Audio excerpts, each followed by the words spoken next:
A reported 1 in 3 Americans admit to lying to their partners about money.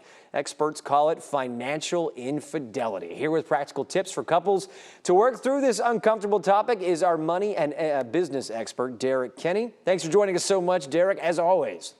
My pleasure, Matt. Great to be with you, man. Awesome, dude. Okay, so let's get started here. What are some examples of financial infidelity that you have seen? And give us a bit of some of those prime things that you're looking for whenever you talk to folks about, I don't know, those lies, those little white lies people talk about when they spend cash.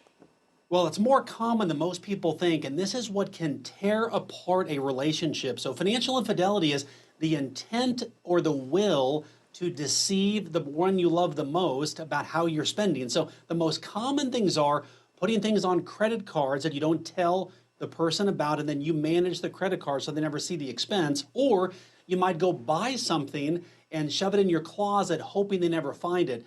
And what we find is this can often be almost like a disease in terms of I've got to spend to bring fulfillment to my life, but it can really wreck a couple financially. All right, so let's say you suspect your partner is hiding something with their money. What's the first thing that you should do? It's probably not confront them dramatically, I would imagine. You must have read my notes, Matt. That's exactly right. And the key is you don't want to accuse, because what happens is if you accuse, you often lose. And so the worst thing is to say, husband or wife, I know you're doing this with a pointed finger. And then they say, oh no, that actually wasn't the case. Well, then you look like the bad person. So you want to approach it with, I'm noticing some things. Would you help me understand what is happening? And then you're letting them tell you in a very non-confrontational way about what the situation is. Now, keep in mind, if someone is deceiving you financially, they're probably not going to fess up right away. You've got to keep digging, but the better you dig and the more non-confrontational you make, the closer you're going to get to a breakthrough in what they're doing. On the flip side of that, what happens if you do not address financial infidelity with someone that you're with? Well, it's going to crush your financial future. In other words, if you want to save for your kids' education or plan for retirement or pay down credit card debt, if you can't trust the person you're living with the money, it will create animosity and a lot of other issues in your marriage. We talk often about money and sex and communication, all of the big three.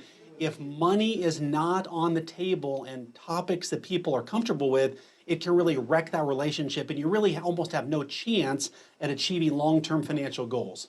And so what are some baby steps that couples can start taking to obviously better their communication with their finances? Well, the first step is to be honest with each other and agree together you're going to enter into what I call the non-judgmental zone. In other words, we all have secrets. We've all got skeletons in our past. Some of them are worse than others.